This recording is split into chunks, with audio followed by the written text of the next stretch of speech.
Untamed is going to be untamed. It's going to be a little crazy. I want to talk to my people. I want to talk to my brothers and sisters. We can have grace and humility in how we interact with other people. Oh, hot dog, look at you. And nobody talked about what's really happening. And let's have conversations about what truth is.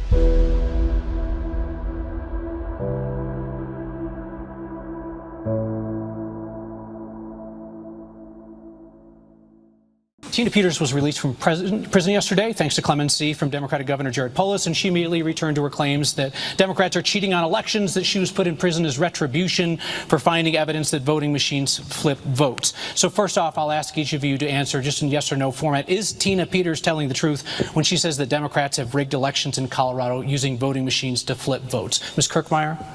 No, I don't believe so. Mr. Bottoms? Yes. Mr. Marx? Well, it's her word against everyone else. It's her word against everyone else, not the 4 reports that were built or the massive amount of election fraud evidence that we have across the entire country. You can't go on X right now without getting inundated with stuff from the Skiff, from Roberts, from you name it. If you want to see election fraud information related to the election fraud, you'll see it everywhere. I did a deposition earlier today, and I got to talk a little bit about that, election fraud. And the implications, this is for a lawsuit of a prominent journalist being sued. And I got to walk through all this information today, and I kind of had PTSD. The left, all they have is there's nothing to see here. Barb Kirkmeyer, I had a great sit down with her. I'm telling you right now, in that great sit down that I had with her, she was not that the elections are good.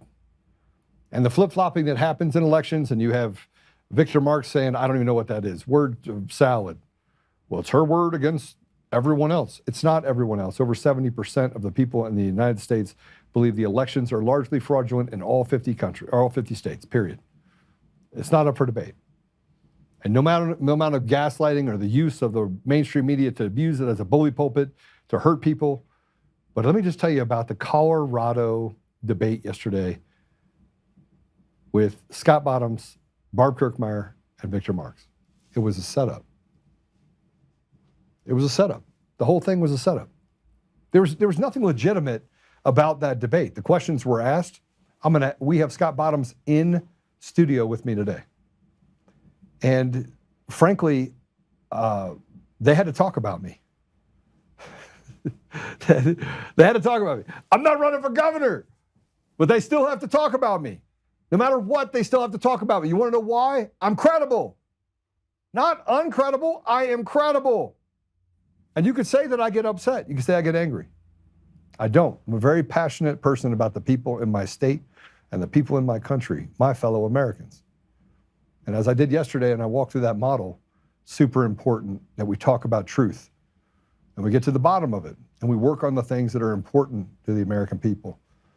Tina Peters was sentenced to 9.5 years in prison while other Democrats were given probation, community service. That's not an equal system. That is a system designed for the haves and the have-nots, where the rule of law sits just below everyone that they want to have as they stack the millstones on the chests of the American people. And it doesn't matter if you're Democrat, Republican, or independents, they get to pick winners and losers. A system of persecution, not prosecution. That's the problem we have in Colorado, is that we are captured by village idiots like Marshall Mathers, the little Urkel guy, the white Urkel, and Kyle Antifa Clark. We're going to talk to you about some of the things that went on yesterday, and we're going to do a recap on the debate. And then I'm going to ask some serious questions of Scott. But first, I want to get his thoughts on the debate and truly how he felt about what they did. So, Scott, welcome to the show. Yeah, thank you as always, Joe. Love to be here.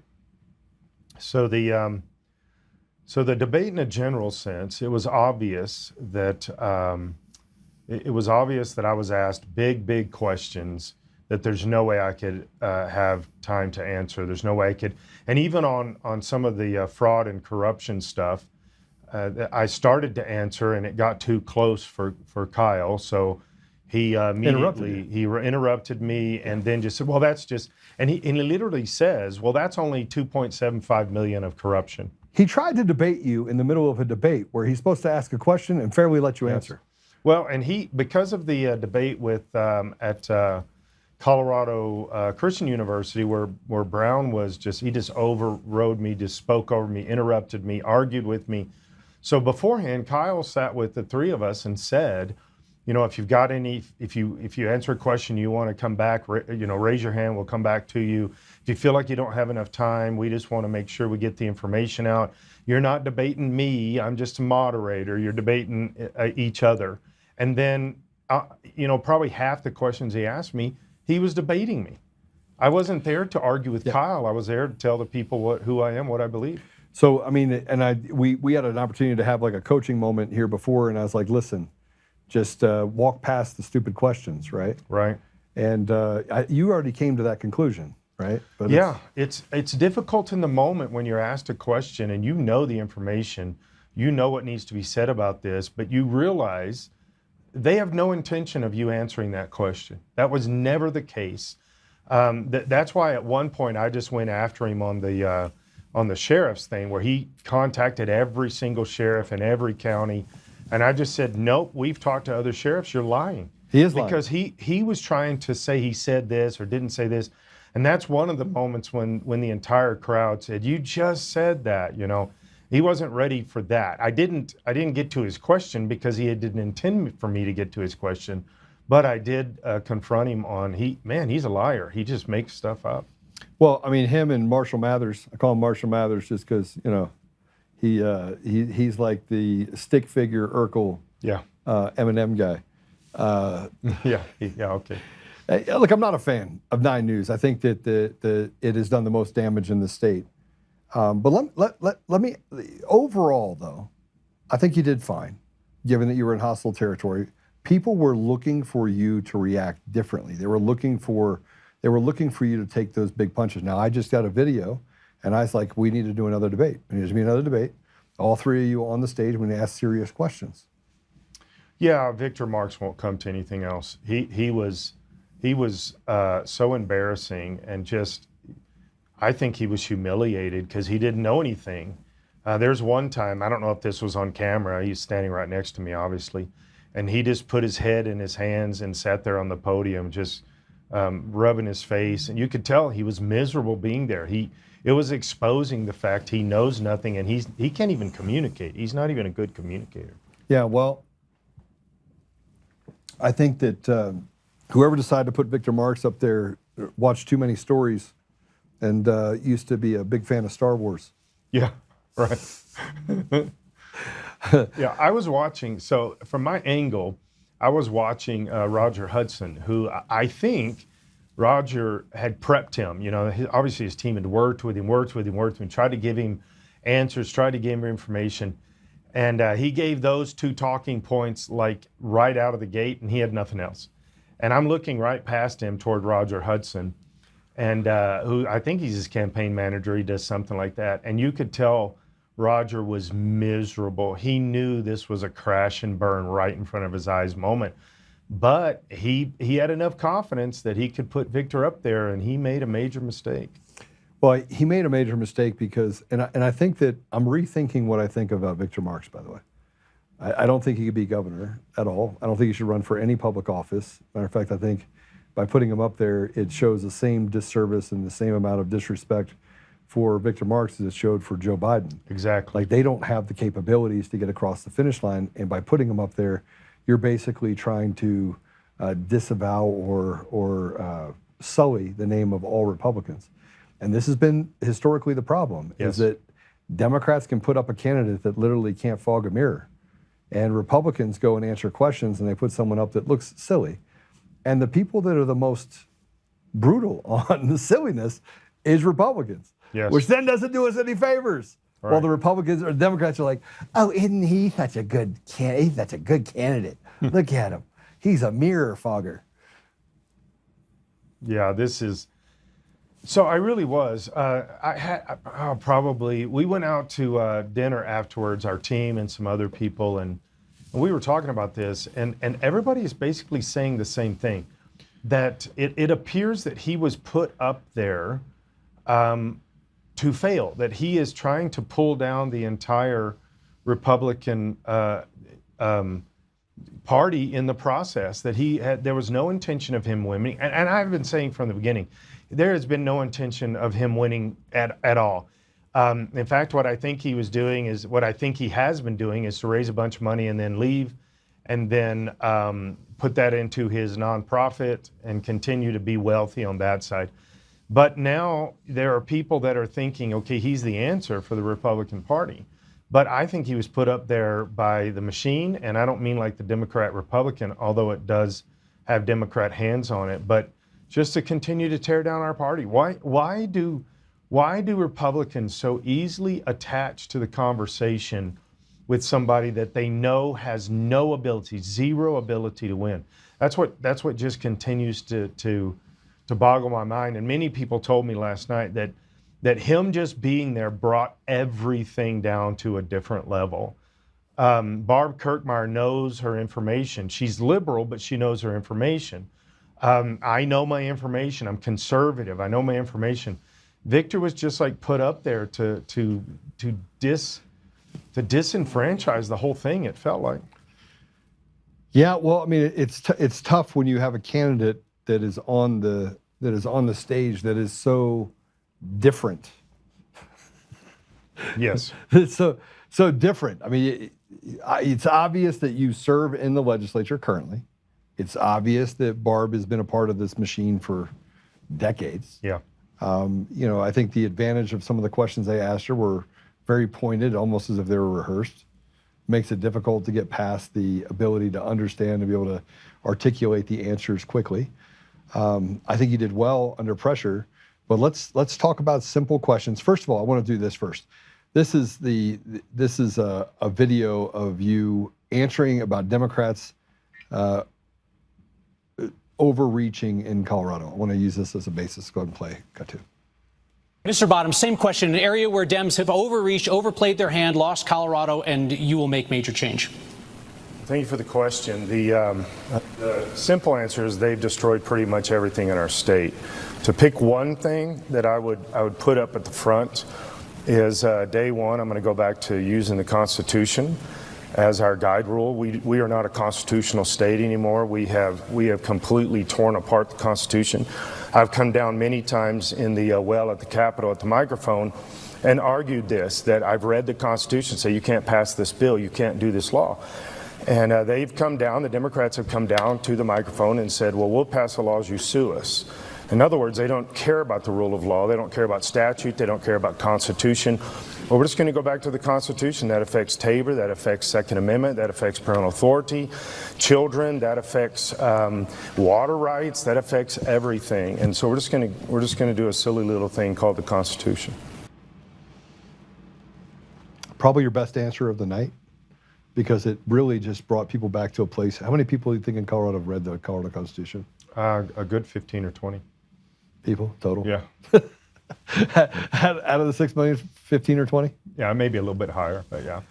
Most people don't have a clue what our state constitution is and what our federal constitution is. And interestingly, most people that, now I wouldn't say most, but a lot of people that we see in public settings and town halls and things, they don't know there is a state constitution. They think there is only the Constitution of the United States. Well, you talked about Tabor, which is in the Constitution. You also talked about the Second Amendment, also in the Constitution. And when I heard you say that answer, I was like, you know what? I haven't read the Colorado Constitution in so long. I need to go back and read it. And then I started to compare it to some of the rules and laws that we built.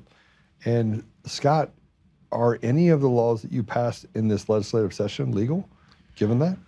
Most are not, and that's the problem. Is we pass about 550 to 600 laws every year, so that's statutorial. That's not Constitution. You're not changing the Constitution. You're only putting statute in. But here's the problem: is when you have statute that goes directly against the state constitution and against the federal constitution. We have changed the state constitution some, to the point where some of the statutes can fit there, but not at the federal.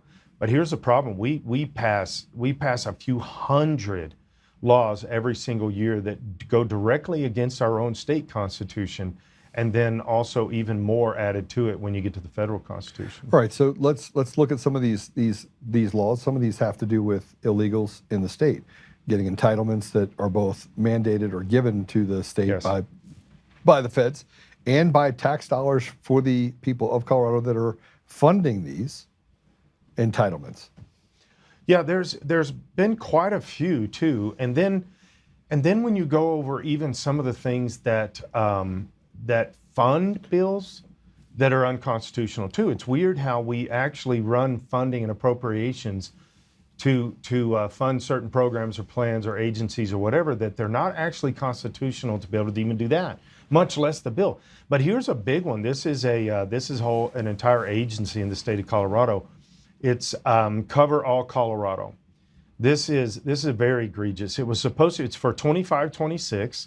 This is to theoretically give health care to illegal immigrants, because according to law, you cannot, illegal immigrants cannot get Medicaid, except that they do. That's part of the corruption, is Correct. They do get Medicaid.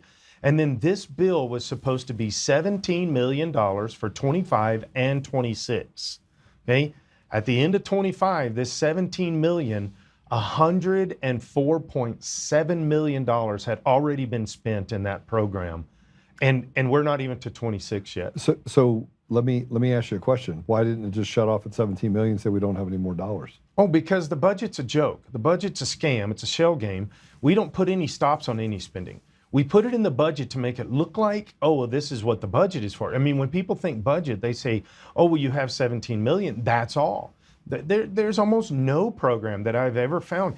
In fact, we audited, the legislature audited 2 different agencies. We've audited a bunch, just specifically for certain kind of spending issues and things like that.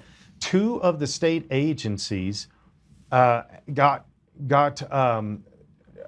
disciplinary action that said you need to do this or you need to do this or whatever the case is.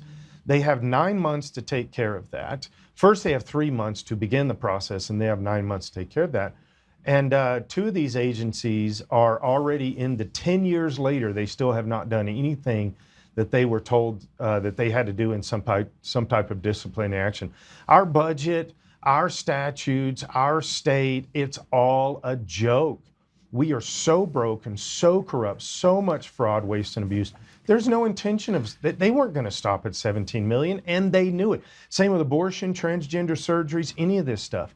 They're not stopping at what the budget says. So are we in a lawless society in the state of Colorado right now? We are from the state down. I wouldn't say necessarily from the people, right? Well, we don't operate from a lawless environment, but you'd be hard pressed to find a law that the state is actually, or anyone above that line of the law is following. No, they're not. They're not following the Constitution. They're not following the federal Constitution. They're not following statutes. They're not following any of this stuff.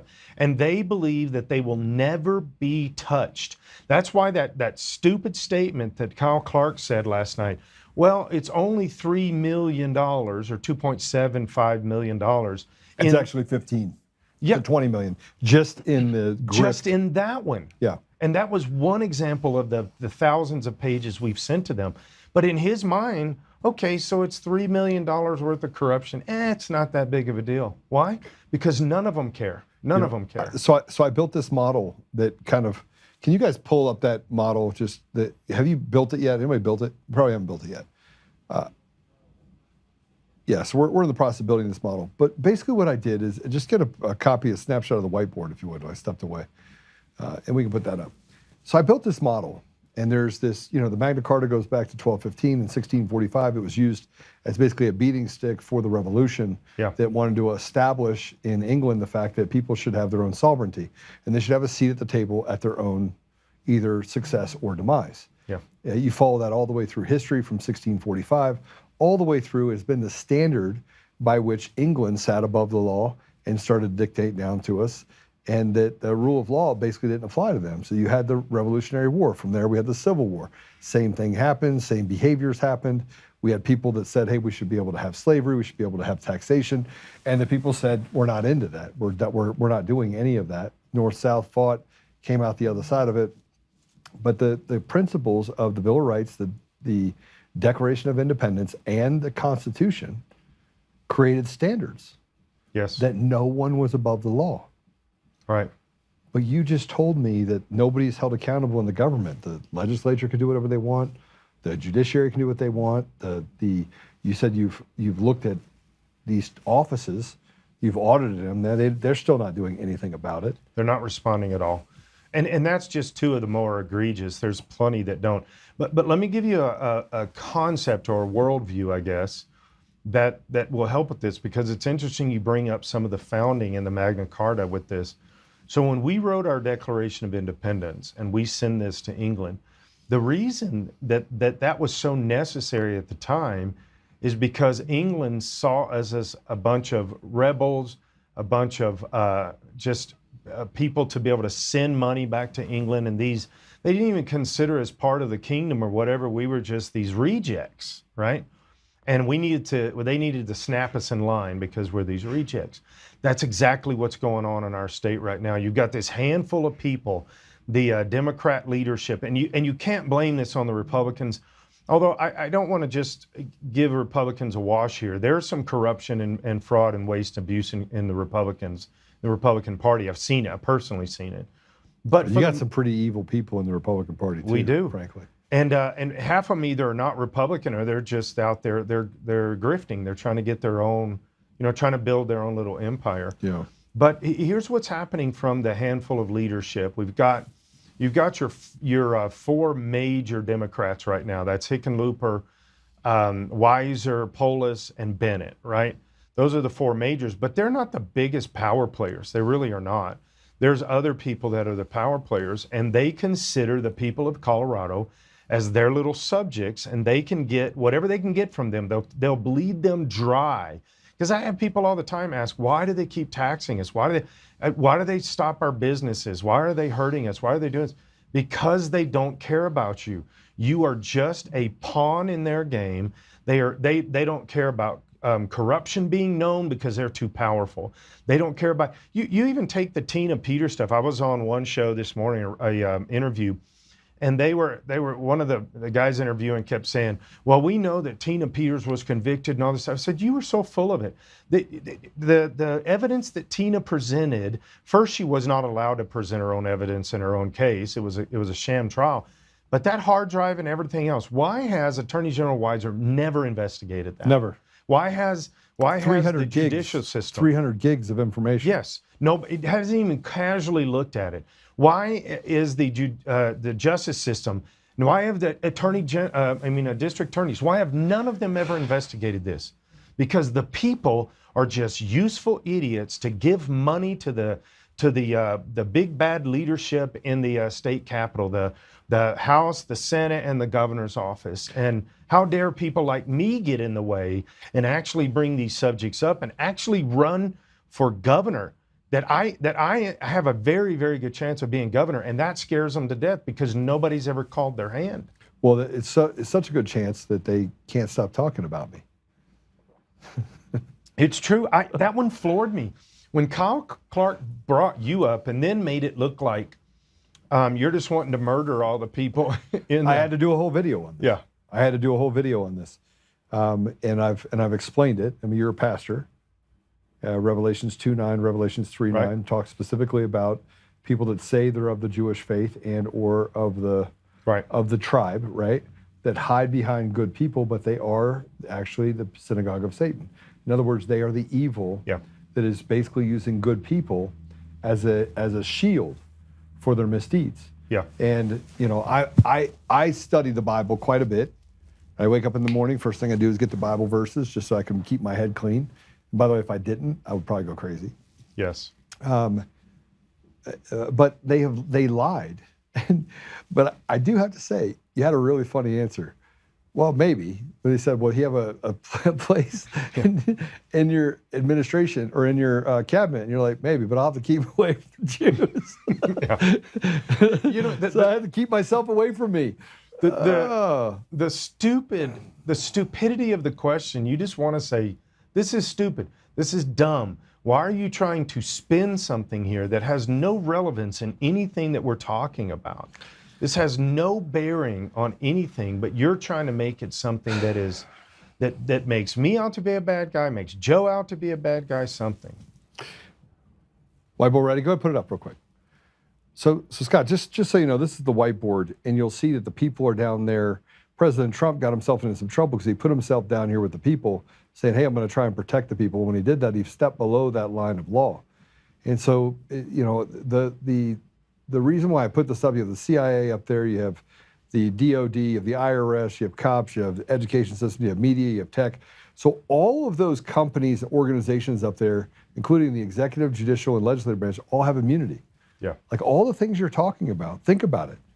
The chances of somebody, you have a better chance of winning the lottery than you have to be above that line and being convicted and put away for a crime that you committed, including the word illegal. So they say no one is above the law.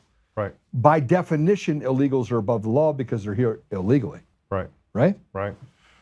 So that's my... And being embraced and enabled and funded and everything else, instead of being arrested. Right. It truly makes no sense.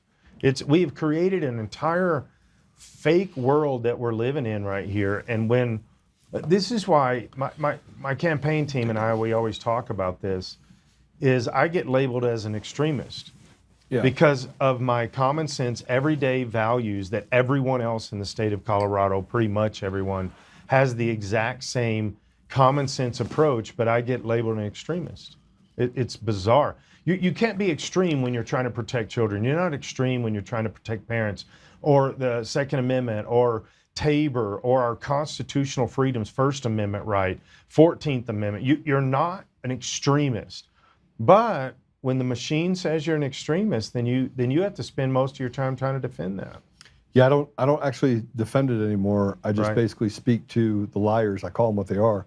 I think that's the part that gets me, or gets them. Yeah. And sometimes, and you and I talked about this before this, sometimes it's hard, like in those debates and things, it's hard to keep your mind and rise above that and say, no, this is just stupidity that you're presenting right now.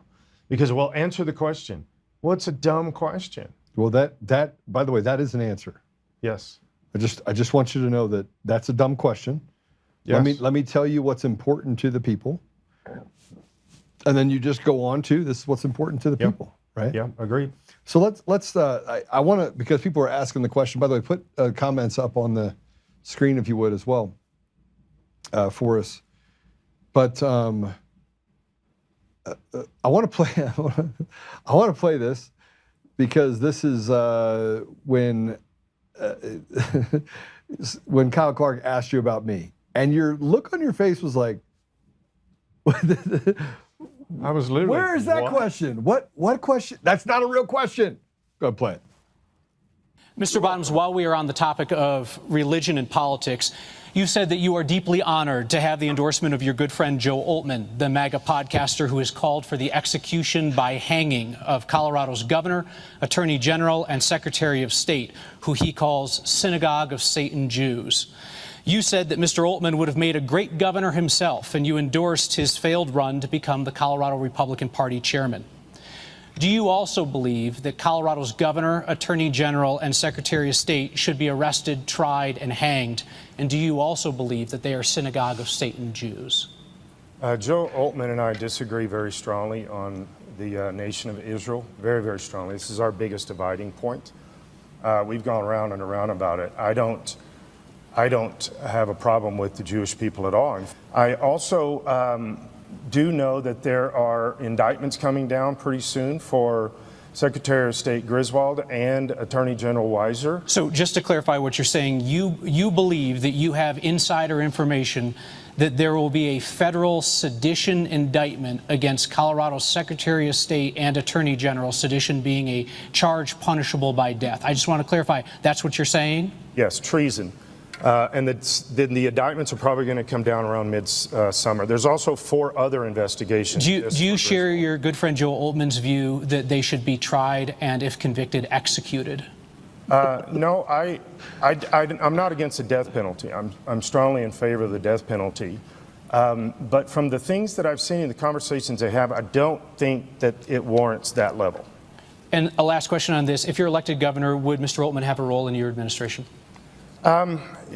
Assuming it's not around Jewish people, probably. I think some folks are going to find that funnier than others. I couldn't stop laughing. You were trying to make light of a situation, right? Now you've had time to stew on it because the question should have never come up. I should never have been a debate question. And even the way you framed the question was really disingenuous. Yes, as you just said, there is such a thing as a synagogue of Satan. It's actually mentioned in Scripture. This isn't something you're making up. Right. God said it. And so there is that. And that these people are really harming the state of Colorado to a great degree. Now, it's interesting that the punishment for treason is death, right? Even though I would be the one to support them being arrested, I'm not a judge. I can't say whether they get death penalty or not. That's a judge's issue, but that is the penalty for treason. So this is the biggest problem that I have. I mean, I'll just tell you. I want to be able to clarify my position. First of all, I'm not a MAGA podcaster. I'm a business guy. I've been a business guy for a long time. That's Kyle's style, though. Yeah. So he wants to, denigrate me like I think that he's just a little midget that Antifa kid that got picked on in pretty much his entire life. I think that's a given. But that's me being funny. That's my opinion. It's nobody else's opinion. Okay. So, but the point is that you and I have talked about clarifying the Israel. Yes. Support of Israel. And I am not, you've admonished me for this, I am not an absolutist of support for Israel. Right. Right? And, but I've never asked you to take on my opinion. Right. And I'm not But I'm also a Jew and a Christian. Yeah, so can you be though? Can you really be? I am a Jew. Okay, just checking. Checking. I have lots of Jewish blood running through my body, and it's not like I hate Jews. I don't hate anybody. And you and I both agreed that that's not the case. And when it comes to everything, I'm not a carte blanche support of everything Israel does. Right. Okay. I support the people. Yes, I support the people. Sometimes the leadership, and it does depend on which leadership. I'm not anti-Netanyahu. I don't think you're a Netanyahu fan. I'm not. And this is where you said Joe, and I'm like, no. Yeah. Joe, no. But at the end of the day, it's the people of Israel, and you can walk through the Bible, and it's always the people of Israel. When the leadership follows God, God honors the leadership and blesses the people. When the leadership does not follow God, God still hears the cries of his people. That's all through Scripture. Yeah. And there is a difference. There's a strong demarcation throughout Scripture, even into the New Testament. And so yeah, I mean, we're not eye to eye on it, but I don't think we're as far apart as what Kyle was hoping to put a division in there. Look, I think that most people feel the same way. I think most people in this state, Democrat, Independent, Republican, are humanitarians. Yeah. They're people that believe in the human good, the spirit of doing good. Right. And not separating that doing good by black, white, green, yellow, purple, Jewish, Christian, Muslim, right? We're not absolutists, right? We don't believe that you should be able to go in and hurt women and children. And it's not, okay, you can only hurt a black woman and child, or you can only hurt a Muslim woman and child. Or we're in that place right now where we recognize the innate evil that leadership has brought to the table for thousands of years. Yes. Right? My thing is I love people. I pray for the salvation of all peoples. I pray for God to put his hand over all peoples. This is one of the things that I say in the Capitol regularly, which drives the Black Caucus absolutely nuts, is I fight for the life of all babies from conception. I fight for the black babies, the brown babies, the white babies, all. It doesn't matter what people group it is. Humans are humans, and we should be fighting for humans. Now, there are bad actors. I have no problem with making sure they go to jail if they're in some kind of military conflict. I have no problem with the bad actors being shot, but that's not always who gets shot. That's not exactly what you just said. Yeah. And I think that we have to operate with restraint. I mean, as we get further and further through this, into a place of looking at and understanding humanity, which I think we've done for thousands of years. I don't think it's a new concept, right? No. But this idea not to look good to avoid looking bad and being able to dismiss bad things that are done to people. You'd be hard pressed to argue that the Palestinians have not been wronged. Right. It doesn't mean that I hate Israel. Right. It doesn't mean I'm anti-Semitic, because the people of Israel, by the way, are just as much at conflict with it. Yes. Like, they do not agree with leadership in Israel. None of them. And interestingly, this has been for a long time. I've been there. I've watched it. I've been in Israel. I've been at that fence, and they let Palestinians come into Israel to work. Yeah. That a lot. And become citizens. And you can even hold office. I know of Muslims that hold office in Israel. So the people are voting them in. So there is that. You have to bring that to the table. Just to assume that now obviously you do have bad actors. Iran wants to completely destroy Israel. There's no doubt about that. They've said that over and over. But the people of Iran don't. No, the people. And I'll tell you something I think that's else. Really a good differentiator. We have missionaries that are in Iran that our church supports. That I know these people. I've known them for years. And the number, and this, you can Google this. There's a lot of stats out there about this. The number one move of God in the world right now is in Iran. Yep. 28% of the people in Iran consider themselves Christian. Yes, and that is growing. 28%. That is growing like crazy. Now, the leadership would not mind just killing them all, right? It's kind of like the Uyghur people, yes. Uyghur people of China, right? Exactly. Yeah. But at the end of the day, there's still souls, and that's where it gets me. Is there's still souls. I'm not against military conflict, but I think it needs to be military conflict and not the attack on the people. Let's talk about the problems that are happening in Colorado. I think we've beaten a dead horse, and that the dog whistles that Kyle Clark and Marshall Mathers. I don't have any idea what his last name is. But at least I know what his first name is. Is he the guy that did the Slim Shady song? I can't remember. Yeah. Marshall Mathers? Yeah, but he's like the Urkel version. Yeah. Right? I'm saying the guy that was there last night. Didn't he do the Slim Shady? No. Oh, he didn't? Okay. No, he's... Sometimes I get those things wrong. Well, I grew up listening to rap music, so I'm just going to tell you that that's not Marshall Mathers. Okay. That's not 8 Mile Mathers. No. Okay, I got it. All right. Thank you for correcting me. I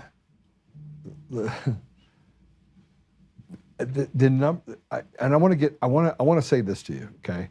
Because I think that there was a nervousness. I got calls from all sorts of people from last night all the way through this morning. I was like, Scott's going to be on the show, and they go, "Are you mad at Scott?" I was like, "No, no. Why would I be mad at you? I saw the setup coming." I did say I want you in my administration. Yeah. I mean, there's limitations.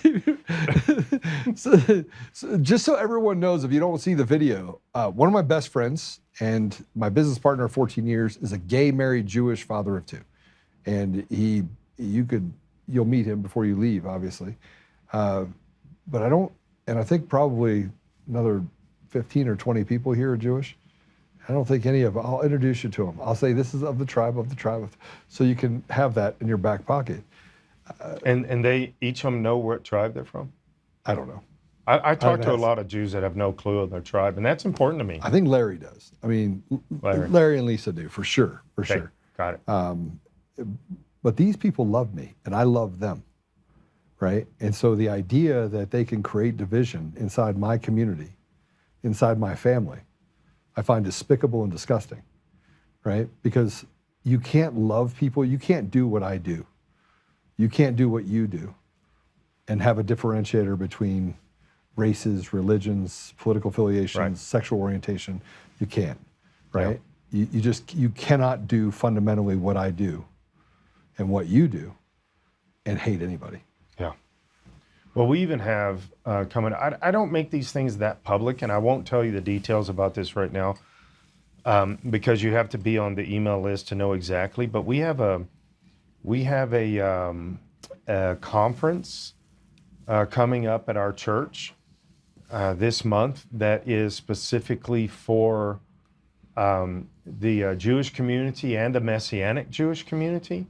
And we're going to have rabbis speak, and we're going to be talking about some of the anti-Semitism that's moving across the country and moving across the state, because that's an issue that everybody has to deal with. Everybody does. And we are becoming so anti-Semitic.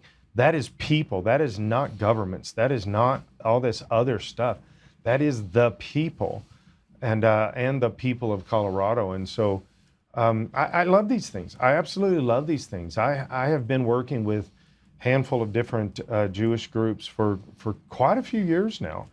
And it's engaging to me because guess what? My history, my biblical history is Jewish. The Old Testament is Jewish. The New Testament is Jewish. And then God allows me to be what's called adopted in.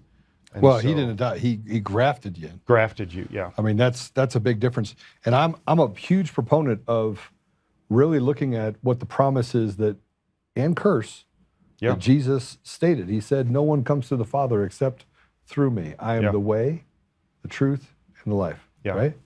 He didn't say one of the ways. He said the way. Only way. The only way through. Yeah. So we have, by believing in him, following him, accepting him as our Lord and Savior, we get access to eternal life.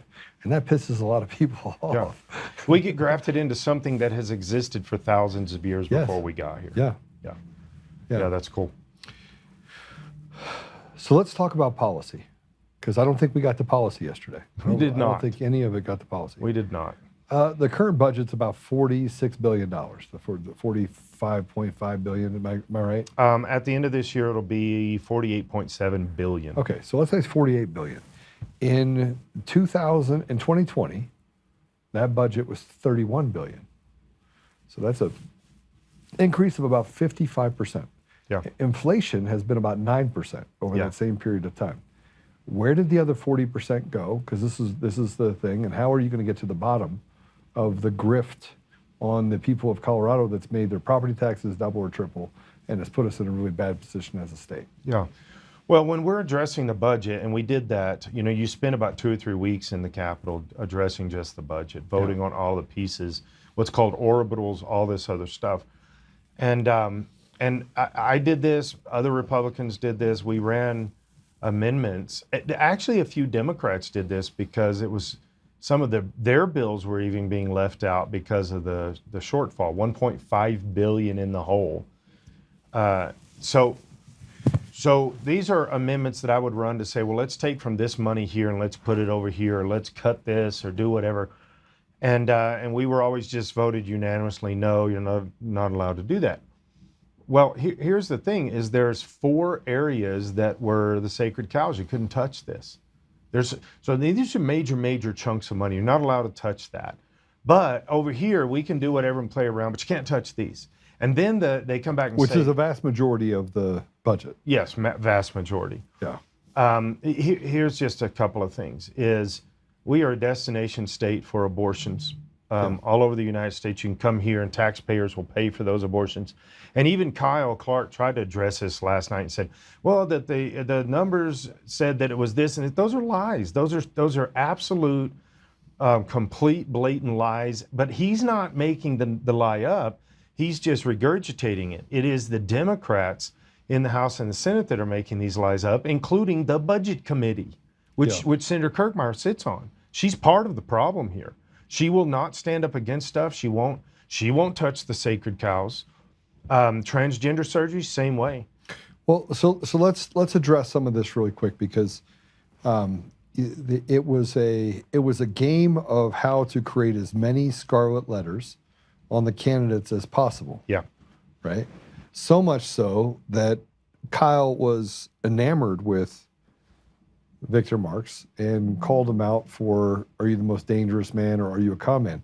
He literally indicted the character of Victor Marx on the debate stage, which should be off limits, frankly. Should be, yeah. Right? And we can not like him, but the questions that were asked were nearly despicable. They were despicable for you, seemed like softballish-ish for Kirkmeyer. Kirkmeyer, and completely despicable.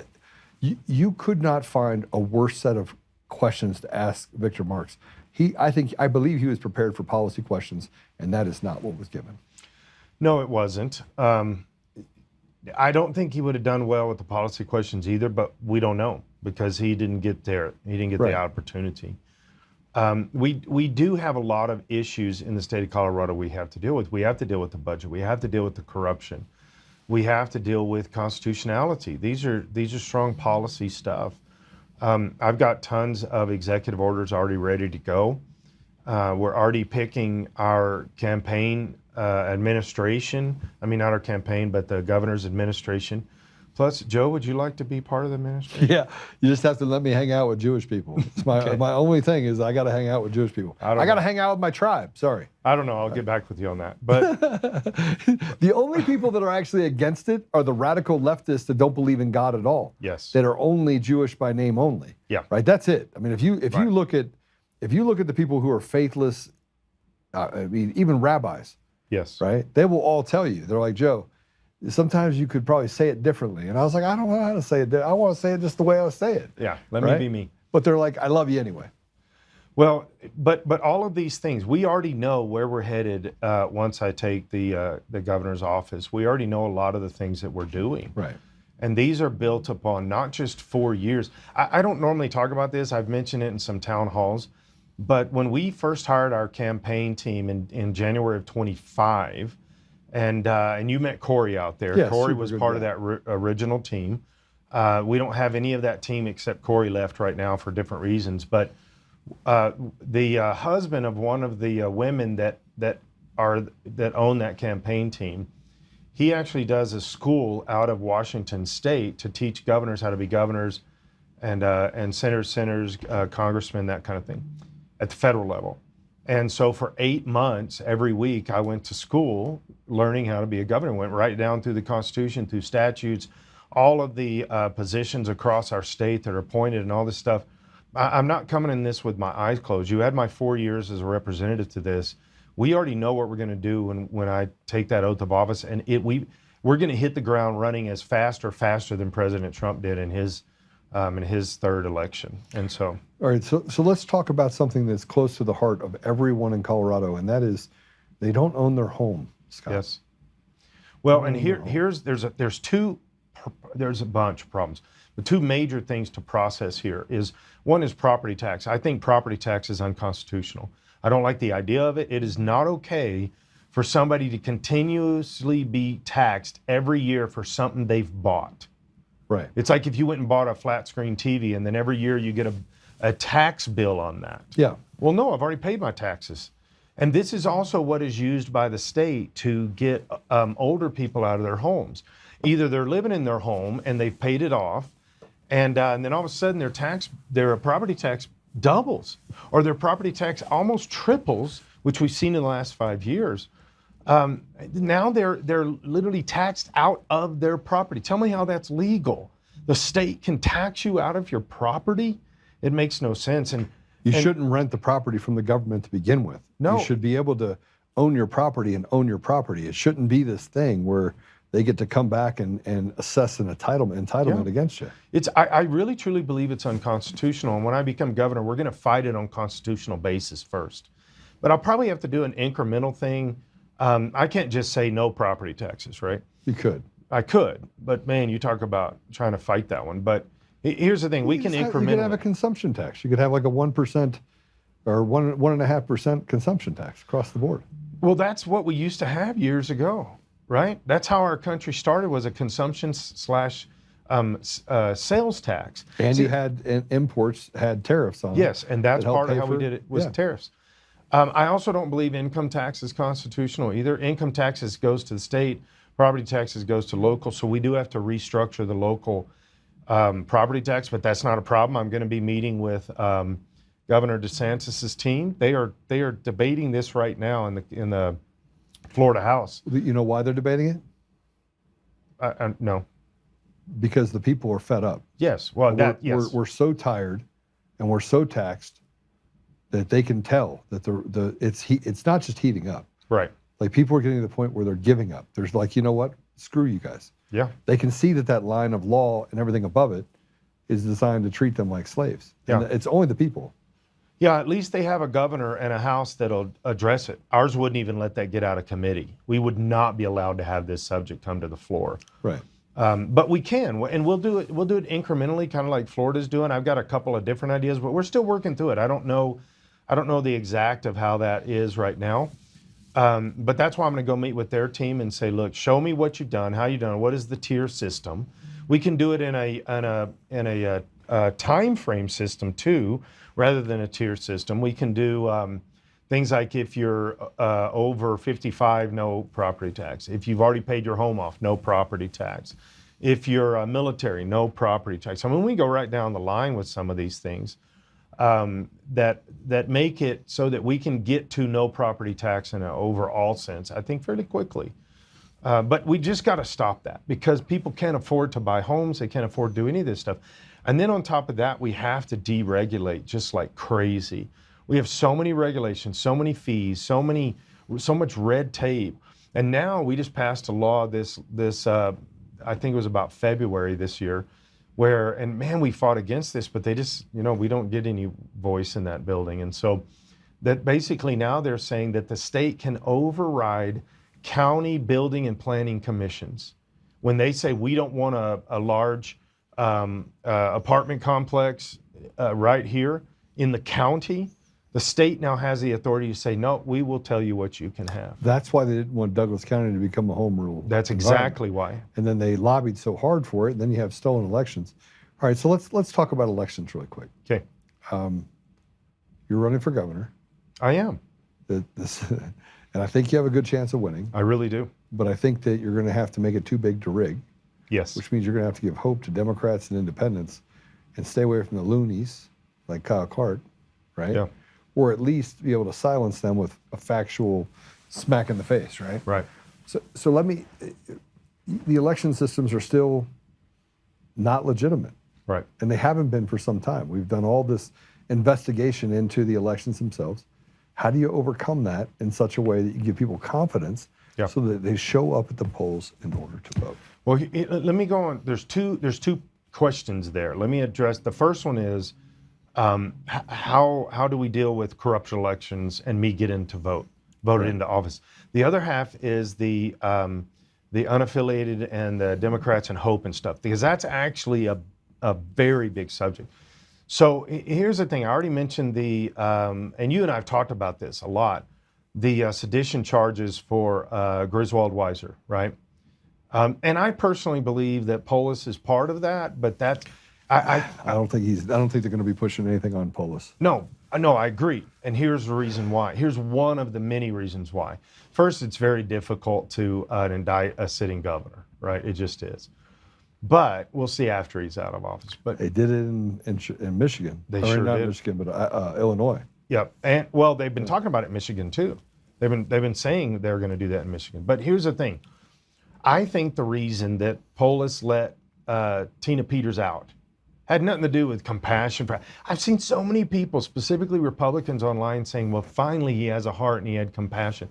He doesn't care anything about Tina Peters. I agree with that. He doesn't. He wanted her to rot in jail forever. But here's the thing. I think, and I don't have anything to base this on except just really good gut feelings, and I have very good gut feelings. But I think he's working with Trump on this and then trying to keep out of the sedition charges, trying to keep out of being indicted. And I think he said, look, if I let Tina out, will you, it's already going to be difficult. You know that, blah, blah, blah. Don't indict me. And I think that's what's happening. But so you've got the indictments first with Griswold and Weiser. Then you have the other 4 investigations that are going on with the DOJ right now. The 2020 election, 24 election, the BIOS passwords. That's going to be one of the big ones that hangs her. And I'm speaking metaphorically. But, and then the 4th one is the voter anomalies in Arapahoe County. It's not just Arapahoe, where they changed the records? Yes. Yeah, that's a crime. So, but they did it in Mesa County. They did it. Well, here's the thing. A Harvard professor got that. It's an interesting trail you can follow to figure out how that happened. And it's only Arapahoe County, which was statistically impossible in Arapahoe County. 62 other counties have the exact, not similar, exact same thing going on in their counties. So when you investigate all 4 of those things at the same time during the 26th election, see, the federal government can't monitor the 26th election. It's a state-only election. But when you're investigating... No. It's not a state election. It's not a state election. Oh, because you have senators. Because you have senators and congressmen. And remember, they did this on purpose so that a vast majority of the elections still have the teeth of the fact that you have the supremacy clause, because you're administering federal elections. Well, and here's the thing. They're going to be investigating all those things during this. They already are. They're going to continue all the way through this election cycle, which includes what? Mail-in balloting, county clerks, Griswold herself, the BIOS passwords, the machines, the internet capability of the machines, the how each of the counties have been brought under her authority, which is illegal. Mm-hmm. They are elected by the people. They do not work for the Secretary of State. The Secretary of State helps them and leads them in the process, but they don't work for her. But she did that 2 years ago, just brought them under, 3 years ago, just brought them under, 2 years ago. So all of these things are going to be investigated. So now this is the big subject. Our elections are broken and corrupt, without a doubt. But I think Griswold is going to be looking over her shoulder. If somehow she's not in jail, I don't think she's going to be in jail by then, but she's going to be looking over her shoulder like crazy during this election cycle. There's no way. I am positing that I think this could be the most secure election we've had in 20 years. Now let's go to the other subject, which is how can we give hope to these different groups? Well, here's the key with this. Because you gave me a little hope, but I know other things that are happening too. So I mean, I feel. I try to get some of this information. Well, I do. I say this, what I just said. I make sure I say that at every single town hall. I make sure I say it at every single thing. I said it last night in my closing, a little brief example, not totally all that. But I try to leave people with hope, because if there's no hope, it doesn't matter how much I can convince them I'm the candidate. If they don't go out and vote, it's moot. And so we have to do that. But here's the cool thing about all of the hope. Let me add to what I just said to add hope.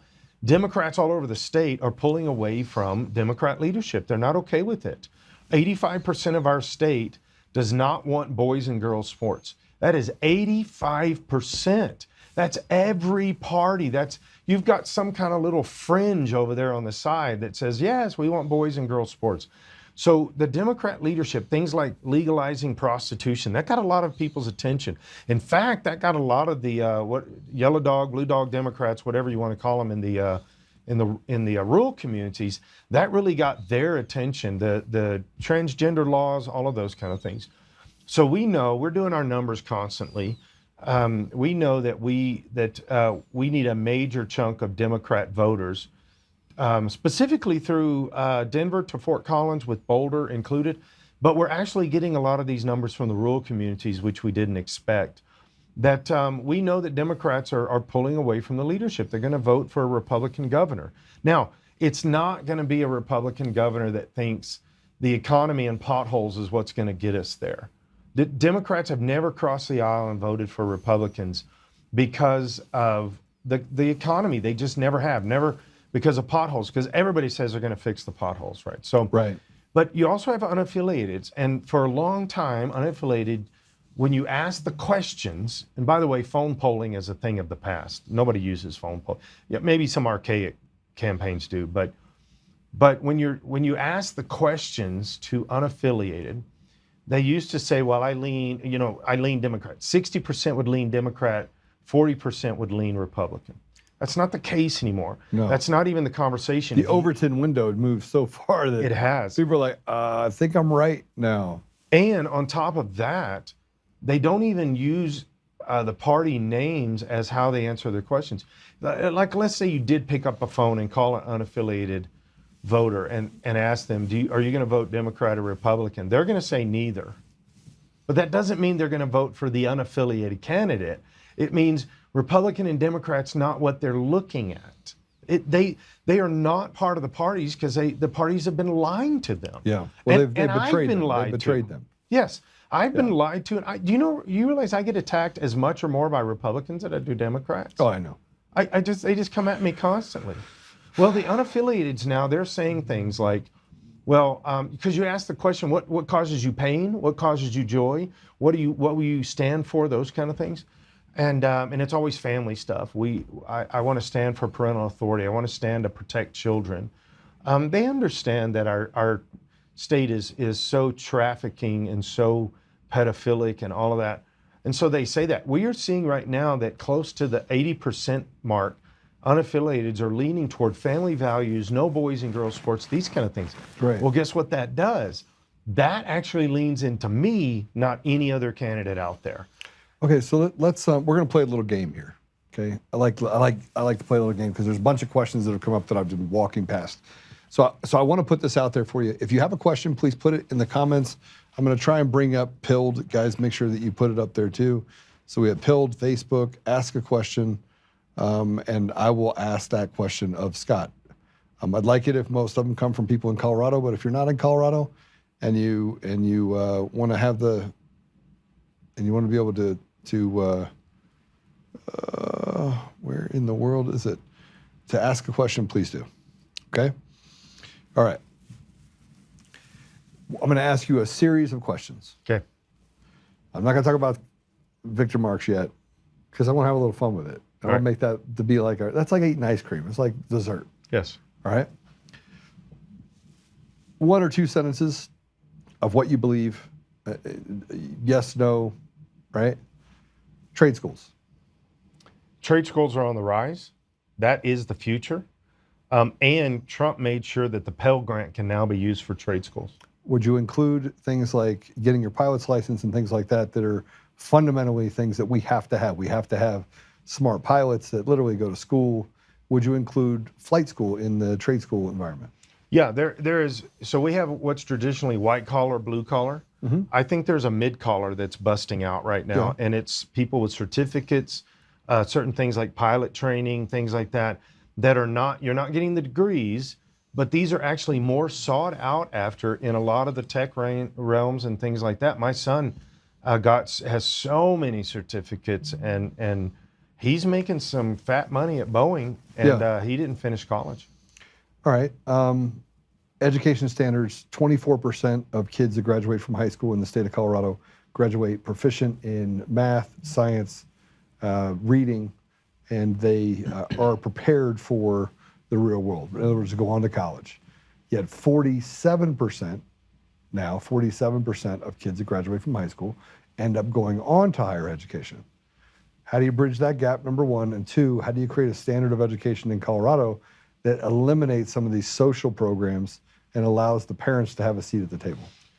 So this is a huge answer, but I'll encapsulate part of it. I have a whole education plan that will tear down the old system and create a new one. It's pretty cool. Okay. But here's a simple thing. We keep throwing money at education. In the United States, we're in the top 10 for the amount of money given to education every year. But we're in the lower 20th percentile in actual education value. Right. 36% of graduating seniors can't read at 6th grade level, okay? Now, if you just Google how does education compare from Colorado across the states, it'll put us pretty high in the number, but it includes higher education. It took me a while to figure this out. So if you put in there K through 12, the number comes down. And then if you put in there math proficiency, science, man, we're crashing. We're almost non-existent. I mean, yes. As a state. This is why 40% of all public students in public schools have left since 2000. Parents are not okay with this. Okay, so that leads me to the next question, where homeschoolers have largely in 2020, they represented about 1.5% to 2% of the population. Now more than 20% of parents are choosing homeschooling or online schooling as opposed to public education. How are you going to turn that around? I don't want to turn that around. I think homeschooling is a huge benefit for everybody. What we need to do is we need to pull, and this is part of my education plan. I'm going to say a couple sentences and it's going to erupt everybody online. Okay. Because I don't have time to explain it all. Yeah. But I want to bring. Well, they can see your plan on your website. Yes. Okay. Yeah, it's bullet pointed, and yeah, it's on the website. So, I want to pull public schools into the free market system and make them compete for parents to send their child there. Okay. And we can do that through tax credits and tax rebates, refunds, and then public schools charge, private schools charge, charter schools charge, homeschooling, they do what they want. Are you saying build some sort of voucher program that allows for students to pick their? It's not. No, I don't like the word voucher, and here's the reason. It's going to sound a little bit like it, but really because see, a voucher, our state constitution says any money the state gives, state controls. So when people say money follow the child, I do not like money following the child, and neither do most of your private schools and homeschooling. What I want to do is just give a tax refund rebate. Right now, it costs it's on average across the state of Colorado about $19,000 to per child to educate that child. I think it might be a little bit lower, but we'll go with that. But we just give a tax credit refund or whatever per student age child in that home to the parent. It's not tied to their education. They can use it for whatever they want because the institution may charge less than whatever the average is. So, but let me have a little bit of friction here. The homeschool parents are largely resourcing themselves.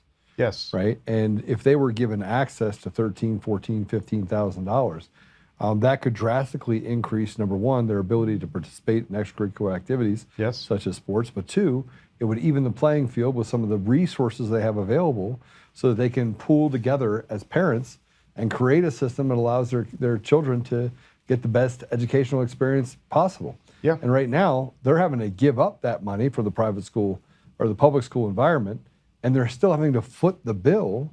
And some of these parents, by the way, if you give them $20,000, it would just show they didn't make any money. I mean, the tax credit wouldn't give them enough of a benefit that it would just basically giving them a couple $1,000s a year. Yeah, that's true, except for the fact that they're paying for another student to go to public school, charter school. Right. And they're paying for their student, their child to go on top of it. Well, here's part of the thing is we had in our church, for quite a few years, we had a homeschool co-op. Like 100 students that would come to the church, and they're all from different groups. There's plenty of solid groups like that in Springs and all over the state. They would have to come up with all of their own resources to go to an event, to buy something special, to be able to teach their students, to do all this stuff. And these parents, very few of them were wealthy that I saw. I think that's my point. And here's why I'm bringing this up, is because the administration costs in public education in the state of Colorado represents about 68 to 72% of the budget. Right. Okay. That means a vast majority of that's the billions federal monies too, but yes. Yeah. But a vast majority of those dollars they don't go towards the kids. And on top of that, the budgets that are then put in front of the legislature in the state of Colorado says we have to cut extracurricular activities. We have to cut the ability to have after-school programs, all the things that kids need in order to thrive and have opportunity in the future. So having a program, I think we have to rethink education in such a way that we allow parents. We cut the administration costs of education, period, end, right? They're not the smartest guys in the room. They've done nothing but screw it up. And it's evident by 24% being proficient in all the things that are necessary to be successful. Would you agree? Yes. Okay. Well, and here's part of the conversation. You're coming right up to part of the subject that nobody seems to talk about. 76% of all new monies going into education right now go to expand administration. It's not going to teachers. It's not going to students. It's not going to programs. It's going to administrators. So now, for a school, when I was growing up, you had a principal, maybe a vice principal, and a counselor, and that was it. And like hundreds and hundreds of students. Now we have, 30 assistant principals, 6 counselors, all these other. Why? So they continue to make it worse and worse and worse. At some point, shouldn't a halfway decent leadership model say, maybe we should cut some of these things? Yeah, I think that's that's what I'm trying to get to, is that there's got to be a way. We don't call it vouchers, call it whatever you want, but there has to be access to a pool of capital that gives parents the ability to use that capital in order to give their kids the best possible education for the best possible outcome. And then when they go into the schools, then what happens is every single school charges. So you're no longer getting state money or property tax money to the school. Now, every school charges, and they can charge, let's say the average, let's say the tax refund credit is going to be $17,000, Right. okay, per student in that household. Well, then the school can say, well, we charge $15,000.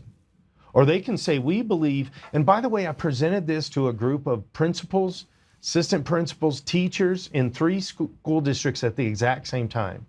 And they gave me a standing ovation. I thought it was an unfriendly territory. I thought they were going to shred me. And they said, no, we like this because why? They believe their school can provide a better product. These are STEM schools. They say, we think, and so then you come to standardized testing, because the question always goes, well, how can we guarantee that the schools are doing what they're supposed to? Because they have to. They have to convince the next year's parents that they're the best school. And so the state standardized testing, that's a joke already. It's going to be tossed out the window. Now the standard is going to be so high because now the school has to say, we can prove to you we're best in math, Right. we're best in science. And I've had people say, well, then you'll have some students go to a school because it's all about sports. Right. Well, that's already happening. That's already happening now. I mean, and you get the Valors and the Kents and the other schools that are creating scholarship programs for those talented athletes now on the private school side. So I think we have to do something about education. But then let's talk about something else that I think that is important. Republicans, in large part, stay out of Denver, stay out of Aurora. Don't do a very good job of going into those urban environments, right, and having a conversation about what's hurting these parents, what's hurting these people. These are the left behinds, right? Yeah. This is generational, by the way. So it's carried on from generation to generation. There is a school to prison pipeline. There is. We treat them like animals. We create an environment where they can't thrive. Right? Yes. They're not given access to things. How do you fix that? How do you go in and listen to the parents that are in Aurora, in Denver, and give them access to the same opportunities you have, say, in Highlands Ranch, Colorado? Well, part of my education plan I was explaining, it's bigger than that, but part of it will do that. It'll actually put the parents, this is the key, it'll put the parents and the students in the driver's seat. They are not in the driver's seat right now. The state bureaucracy is, the grift and the corruption and the fraud and the waste. 76% of all monies is going to administration. That's corruption. Right. That's money laundering is what that is. So that's part of it, is the education plan. But also, there's a bunch of good groups out there. And you actually have been part of this. You've started groups to help inner city kids and things like that. Well, here's what we've done is we've taken all of that out of the hands of the churches and the NGOs and stuff that are really doing legitimate business, the nonprofits, and we put it in the hands and the control of the state. State wants to control everything. Yes. It's like saying we're going to start an inner city program and the DMV is going to run it. Right. Really? Come on. Right. How many times do we have to fail over and over and over in these programs? Man, I would start helping churches. I would start helping the nonprofits to do this stuff. So I mean, look, then you have to look at the churches and what kind of influence they have, and whether or not they're going to get into the same social programs and identity politics that has basically hurt our children up to this point. Let me back up too, because this is important in the process. This is a day one executive order from me as governor. Right. No DEI, no CRT, no SEL, and no grooming language from any state agency, any state group, any state program, including education or anywhere we put money as a state. So when you get rid of all of that true evil stuff that is attacking our state, now you're opening up for places that they're not trying to push the CRT, they're not trying to push the DEI, they just care about kids and they'll rise to the surface. All right, so let's talk about DEI, all of these things. One of the biggest problems in the poorest of communities is that they see this as a leg up to get out of these holes, these man-made holes that frankly have been designed by these traps designed by Democrats to keep Democrats poor and hopeless, just feeding them just a little bit to get just their head above water, just a little bit, just to be able to breathe. How are you going to handle immunity? How are you going to handle judicial immunity, legislative immunity, executive immunity, right? I mean, big pharma immunity. Yeah. I mean, there's no checks and balances. None. Right? And the judges in this state are largely unpopular, if not corrupt nearly to the core. How do you give people back trust in a system that is so rotted with people that are ideologically bent towards a selfish desire to serve themselves? Well, that goes back to the investigations that, well, I've already started with the resolution I tried to run. I did run it, and they voted against it, to investigate our judicial system, to investigate our Supreme Court, to investigate Attorney General Weiser. For the average citizen of Colorado, you ask them, do you believe our state is corrupt? They all know it is. 100%. They know it is. You could be talking to Big Mama over in Green Mountain Ranch, right? 5 Points, doesn't matter. Yes. You talk to anyone, they'll say, yeah, we're not about that life. No. Right. And you've got a handful of people that are controlling everything. Right. And I don't mean like 5 people. I mean like, a few hundred, but they do control the entire state. And elected officials are the biggest group of that, right? In both parties, by the way. Okay. Mm-hmm. So here's the first thing is we've got to just investigate everything. We've got to root out the corruption. In the process of rooting out the corruption, you do come across some good guys. Yeah. And those are the people you put into places as fast as you can. We go through the judicial system. You go through everything. I know we talk about Tina Peters, being incarcerated and wrongly used, and it was political activism by a judge and all this kind of stuff. But when you go into 5 Points is a good example. You just mentioned that. There are a lot of people down there that have been victims of that. 1,000%. But they get no verbalization. They get no recognition. They are invisible. They're invisible. And I have, as a pastor for decades, I have worked with those people. I've spent more time than I can count in the inner cities, not just Denver, but other inner cities. I used to live in Texas. I grew up in Dallas. There is so much corruption, and everybody knows it's there, but we're hiding it. We're pushing it away. Well, the first thing is we'll get through the corruption. The second thing is then you go back into these communities, and I have no problem doing that, so I've spent a lot of time in the inner city, is go back in and say, how can we help? What can we do? And the answer is not just give them money. It's give them direction, give them purpose, give them value, give them hope. That's actually what people are looking for. Short term, people don't mind you handing them money. But this is what the DEI stuff, equity is such a joke. I believe in equality. Equity is a lie perpetrated on the people.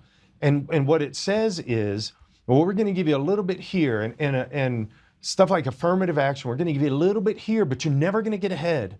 You're never going to be able to break out of the system. Well, you can't because there's so many traps. There's so many different traps.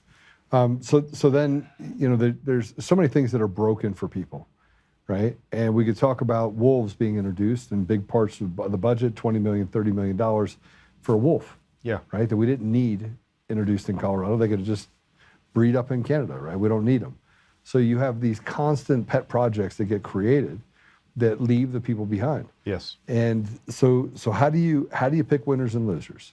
Number one, how do you go into the community and say, what do you need? And then maybe use that as an indication for how you serve, not just Republicans, but independents and Democrats. Yeah. The first thing is we go back to the Constitution. That sets the right groundwork. Okay. Mm-hmm. Now you can go into these communities and the Constitution is the equalizer. Money's not the equalizer. It never is, and it never will be. But you've got the Constitution, you've got the rule of law.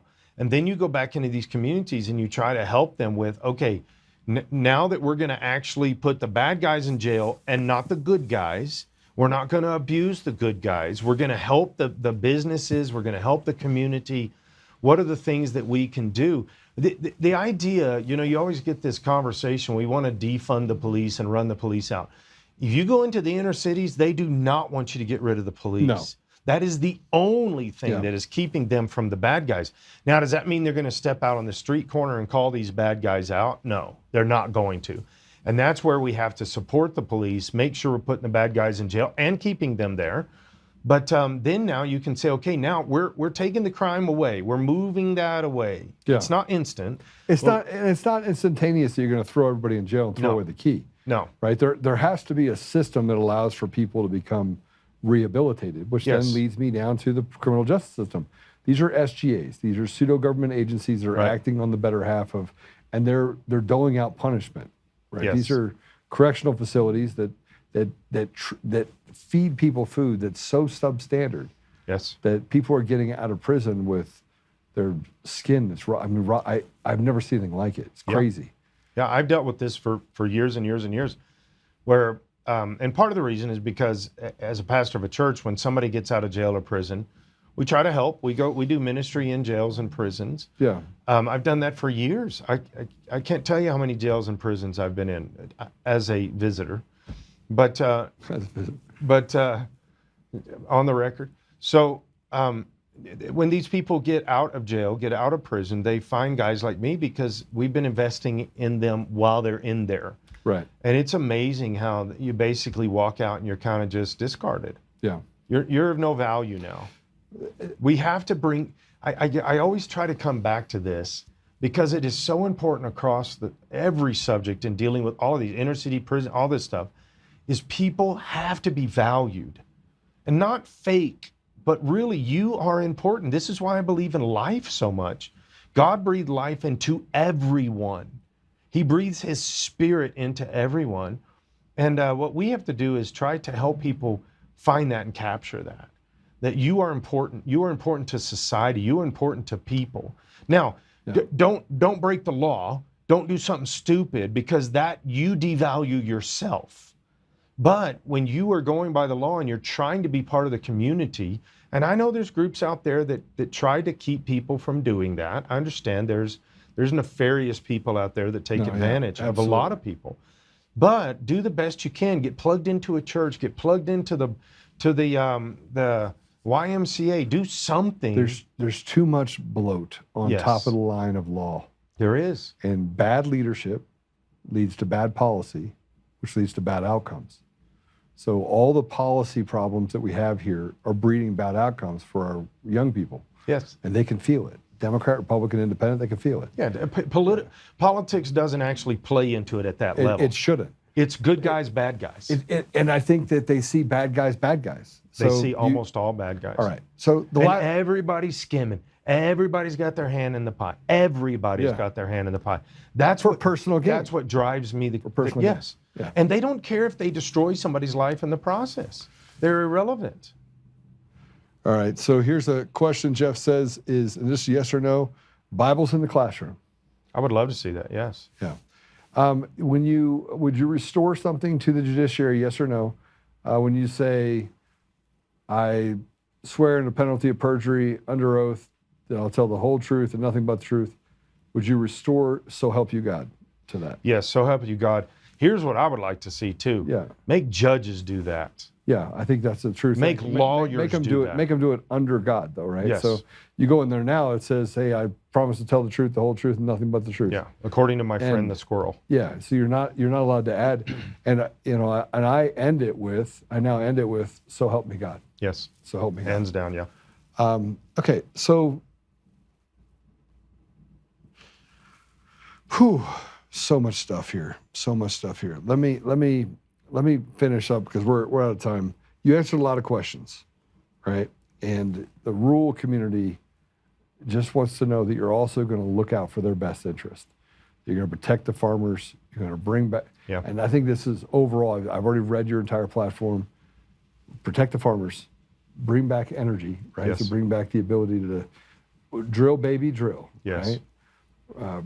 Protect our wildlife and hunters, make sure that we actually have clean water and air, stop the cloud seeding that's happening in our state, get us back to a place where we can actually have a checks and balance system and restore the judiciary to a place where there's teeth and the ability to treat the public fairly. You know, it's interesting because a lot of your judicial corruption is in your rural communities. Yes.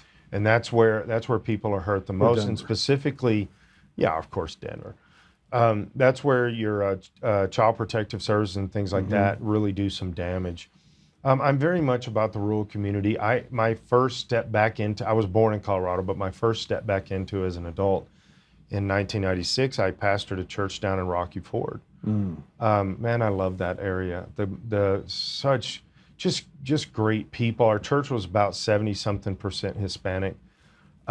They treat the pastors so good, and I gained like 30 pounds. And so But I just love ranchers and farmers. They're the lifeblood of the whole nation, not just Colorado, but they are the foundation of Colorado, always have been.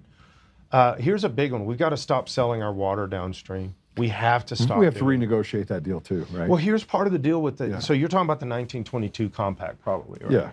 Yeah. It's up. It's up right now. It basically should have been negotiated 4 or 5 years ago. It has not. There's 7 states involved with that, so it is going to be a little tricky to renegotiate that. But here's what I found out through some investigation was that of all of the water that is being sent downstream by the 1922 compact, first, the year that it was introduced was a season of decently wet weather. And we were, in Colorado at that time, we were seeing about 17 million acre feet of water. And then within a couple of years, that dropped down, and our average since then, with a few little different spikes, has been about 12 million acre feet. So it needs to be renegotiated on actually how much water, how wet the state is.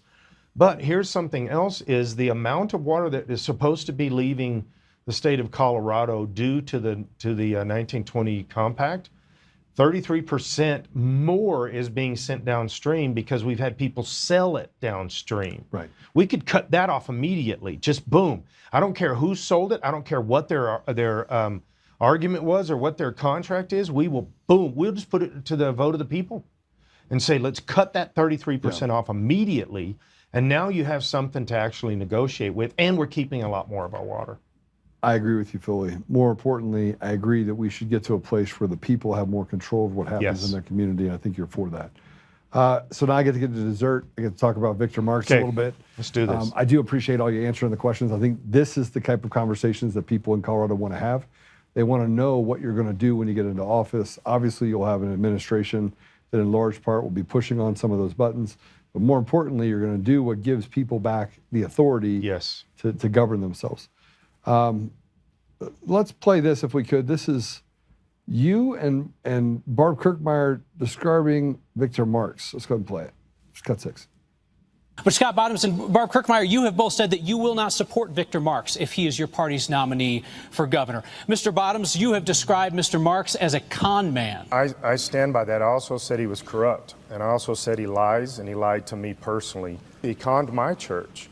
I'm not okay with that, and I'm going to stand against that 100%. How specifically did he con your church? He came and told me that he rescued, the term he used was rescued, not gave teddy bears to, but he rescued 45,000 people in over 100 situations, 30 countries. And that was a lie. Mr. Bottoms, thank you. Mr. Marx, your response. You're mean. You know, this is the same rhetoric of someone who's desperate, who's already lost. And the things that he says, I can just say this: accusations without evidence is nothing more than gossip or a lie. But the reason I have said that I will not support Mr. Marx is because, one, I mean, he is unqualified, but that's not really the reason. It's because he's unfit. By his own words, he has said he's unfit. He talks about homicidal and suicidal tendencies. Makes me a little worried about, being in rooms with him, that quite frankly. He's a fraud. He makes up these tall tales, these tall stories, and I just don't believe them. And even when you have asked him these questions directly, he just doesn't answer them. So you had him come speak at your church before he ran for governor. I did. This is what got me is and Brave Church. I mean, I can go down the line. There's been a lack. I'm gonna call you out on this a little bit, not because I'm calling you out on it, but I call everybody out on it. Is that there was a lack of discernment and a lack of just questioning it. 45,000 is the largest number. If he rescued 45,000 women and children, he would be the largest, most influential organization in the world, not just in the U.S. Hands down. We did have him come to our church. I don't want to throw our leadership under the bus. I didn't go look for Victor. He was presented to me by some of our leadership for an event we were doing. They sent me some video clips. I looked at them.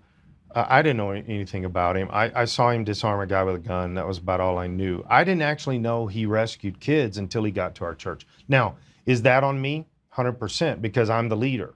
I can't shy away from that, and I'm not going to throw our guys under the bus. because I had the chance to investigate him, and I didn't. I just kind of said, okay, if you guys think this is it, let's do this. And then when he was up on stage, I'm sitting there thinking, this guy is full of it. There's no way I'm comfortable with this. Yeah. And we had him and his team were going to come do our men's retreat a few months after that. And I was very uncomfortable with that. And I began, and I talked to my board about it at the time, but I didn't talk to some of the other leaders that were part of that. Yeah. But here's where we came to was he didn't come to our men's retreat. That was the weekend him and his brother-in-law were shooting at each other or something like that. Yeah. And so he didn't come, and I was very glad. Some of his team did. They prayed for our guys. They didn't really do these major retooling prayer. They didn't. It was kind of like that, but they explained to me what they were going to do, and I approved it because it wasn't what is now being described as a retooling prayer. Now I still got to own that, but I trusted him back in the day, and I thought we were friends. But that was the only time I had ever been face to face with him in any setting before or after. But like I said, while he was speaking, I'm thinking, oh no. And our team that put that event together, they were kind of like, what is with this guy, right? So, but with that, yeah, there's egg on my face there because I had him come to my service and I didn't investigate. I didn't do my homework. I don't think that's the same thing as what Brave and Trace Church are doing right now. Yeah, I think they're walking past. Yeah, they're walking past it. They're walking past it. Yeah, they've spent hours and hours and hours with this guy. They've personally behind the scenes, all this stuff, put him up in their church multiple times. Well, I'm sorry, and I get so many emails and calls and texts and stuff from pastors all over the state of Colorado that are saying there's 2 or 3 churches that are going to look really bad, and even groups that are interviewing him that are spiritual leader groups up in Woodland Park that are really blowing him up some too. And this is going to come back and bite them. It's something I've had to deal with, but they're constantly looking at it and not dealing with it, and so it's gonna hurt them. You know, the difference between the conversation we're having, the conversation you have with Kyle Clark is night and day, right? Because I think that we can have the dialogue, and this is what a debate should be: have the dialogue about what really truly the people of Colorado need. And I just want to. Got to play this clip. This is a funny clip at the expense of Victor Marx. I got to have a little bit of fun. Now, I did say that Victor can come on. He can come on the show. You can come on the show. I do want to have Barb Kirkmeyer on the show. Yeah, everyone knows my endorsement is for Scott Bottoms. If you're going to vote for anyone, you should vote for Scott Bottoms. Scott Bottoms is the guy that can get the job done. More importantly, he's the guy that has ethics, morals, and he just said, hey, I was wrong. Right? That's the type of thing that never comes out of anybody else's mouth that's a politician. But check this out. This is Victor Marx. Put and play it. Question. If your qualification to be governor is that you build good teams, what should voters make of your team's basic errors and the way you deflect responsibility? Well, let's go to the biggest question. Did I just shit myself? Oh man, is bad. They got March just shit. I don't know what to make of it. I saw it online. I had to have it. Sorry, Victor. Sorry. Last thing I'll say, we need to get you a new gun. Okay, all right. He's going to get mad. Okay. First, it doesn't matter what color my gun is. It's rose gold. We gotta hand that off to Linda, bro. It was Linda's gun. I bought it for her, and she didn't like it. She wanted a different one. I bought her the different one. She shot it probably once, and so now we gotta get you outfitted. I don't mind getting a different gun, but now I've kind of grown accustomed to it. Although because I know who told you all this. He's probably sitting on the other side of that window. The trigger is too hard of a pull, so I'm going to use that as a reason why I need to get something extra. It's a minigun. Yes. Right? I mean, it's a you have the 365, the Rose. Yes. So that's small, 9 mil, right? It's a 9 mil carry, is what it is. Yeah. So what if it's pretty? It just doesn't. He needs something. I heard when you got the staccato in your hand, though, you actually grew 2 inches taller. Did right? I? Yeah. That staccato was a nice gun. That's what we need to get you. The staccato made me or a look Nighthawk. good. Yeah. I think the staccato made me look better than I am. But it's a nice gun. I just can't afford a staccato. So with that said, guys, I'm going to give the floor to Scott so he can finish up his remarks to you. I will tell you to go to scottbottoms.com. Scottbottoms.com. Scottbottoms.com. Scottbottoms.com. And please donate to his campaign. $5 helps all the way up to the state max. He is for Colorado, and he's been here a long time.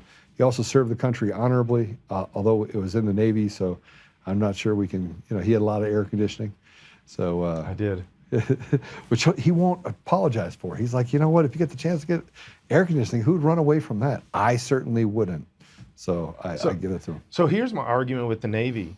Do people pay major money to go hang out with the Army in tents in the desert on cots? No, but they will pay thousands of dollars to go on a cruise. This is true. This is true. Scott, I'll give you the floor to kind of talk to people there. By the way, if you're out of state, you can still donate to his campaign. Yes. And again, I'm just asking you to support Scott. He is amazing. And I just appreciate you being here. Thank you. Yeah. So we do know that we're ahead of the other two candidates, no doubt about it. Marx is crashing right now. There's no doubt. He's trying to save his ministry from all the corruption and the con allegations and all this stuff. Senator Kirkmeyer, very different from me. She is on the left side, very far left side of the Republican Party. I'm on the right. You guys, here's what's happening. We know we're in the lead on this. We know we have backing of Democrats and unaffiliated and everything. We just need you to get on board with us. Pass some videos around. Go to my website, scottbottoms.com. Forward messages that you see. We've got a whole video series having to do with the condiment caucus. You can go figure out what that is. I'll let you figure that out. We're very excited where we are. I won the assembly. We know we're headed forward. Easily won the assembly. Easily won the assembly by quite a few percentage points. And we're going to... Even with 80 overvotes. Yeah. Well, they also came back and did a hand count, and I got more votes. So I was closer to 50% when it was all said and done. So here's the thing. We are sailing like crazy. We have so many people across the state that are volunteering to be part of our teams. Jump on board. We've got a place for you. We can use you. We want to use your specific gifts and talents and abilities. And if you ever have any questions, I'm very accessible, not just to Joe, but I love answering questions. I love talking to people. He does. So give us a ring, give us a text, an email, do something, and please contribute. We definitely need the finances as we're moving forward. Our team is blowing it up right now. So let's reclaim Colorado for all Coloradoans. All right. Everyone, I get to pray us out because that's how we finish the show. So I'm going to be praying for Scott right now. Scott, thank you. Yes, sir. Very much. Appreciate you very much. You too, buddy. Yeah. All right. So let's pray it out. Google Podcasts, Apple Podcasts, Google Podcasts, Spotify, Pandora, iHeartRadio. Tune in and more. We are on Rumble. We're now on Roku. New thing. We'll have a platform and a new app coming out, so you're going to want to participate in that. We're going to get away from the things that we're on Facebook too, just so you know, and pilled.net. Go over and check it out there. They have some great texting, great comments that they have there. And you can go to the website, untamednation.com as well. So we've got some things that obviously we didn't get to commercials today. Support dcfguns.com and go to Honorbound USA. Make sure you pick up your challenge coin and make sure you support us on the show. With that said, I get to pray us out. I get to pray for you. Yes, thank you. All right. Father God, thank you. We just thank you for your faithfulness. We thank you for giving us the ability to restore you to our community, to our country. Yes. We thank you for Scott and his commitment to you, Father, and to our people, the people of Colorado and our country. Father, we are thankful for the gifts that you've bestowed upon us. We're thankful for the journeys that we've all been able to take. We're even thankful, Father, for the trials and tribulations that we have. And we're thankful for our ability to humble ourselves before any of these difficult seasons that we have in our life. And the last 6 years have been rather difficult. Father, we also recognize that we are to follow you and to do the things that are necessary in order to make sure we can restore our community, and that we're we're in that special place where we do want to set aside petty differences. We do want to get to a place where we're heading in the same direction and become mission-driven towards defeating this evil in our state. So, Father, I just ask you to put a special blessing over Scott. I put a special blessing over his wife. Put a special blessing over his campaign, that he can do and act as a mouthpiece for you in reaching the unreached in Colorado and to fulfill the plan of restoring what is happening in our great state and getting us back to a place where there's not as much suffering. Jesus. Father, I just ask you to give him discernment, ask you to instill with him the wisdom to lead, and to give the great state of Colorado the ability to have true leadership. We also ask, Father, that we can have the legislature of Colorado be restored to a place where we can back some of the things that have been done over the last few years that have really hurt the people of this state, and that the judges will be held to account for the things that they have done to hurt and victimize the people in this state. So, Father, we ask all these things, and we also ask you to put a special blessing over President Trump and his cabinet and his leadership, and to really just lead us in a way that we can do good and stay focused on the mission. I say these things humbly in the name of Jesus Christ. Jesus. Amen. Amen. Thank you, sir. All right. Appreciate it. We will see you soon. I know you got to get going. I took you all the way up to the time I said I wouldn't, but good to see all of you. Gammy, good to see you're back in the fold. Susan Rice, the good Susan Rice, good to see you. Always good to see you, Jeff. Thanks for the note that you sent me the other day. And Lynn, boss, I see you. MC4 Freedom, Scott Bottoms for Colorado Governor. There you go. Go to scottbottoms.com, scottbottoms.com, or you can reach him on X at scottbottomsco. That's at scottbottomsco. All right, God bless you all. We'll see you guys soon. Thank you, guys.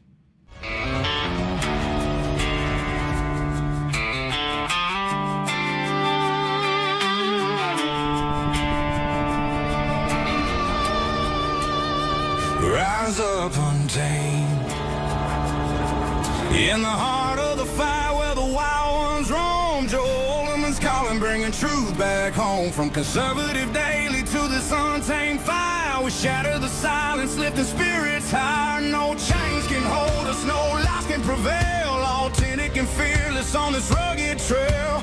Patriots gather under stars and stripes. Untamed nation, igniting the night. Untamed nation, let the truth roll out in this land of the free. Standing proud from sea to shining sea, we won't back down. Catch the fire, wear the crown. Untamed nation, it's our battle song, motivating hearts where the brave belong. Yeah, untamed and wild, forever strong. Play it again all night long.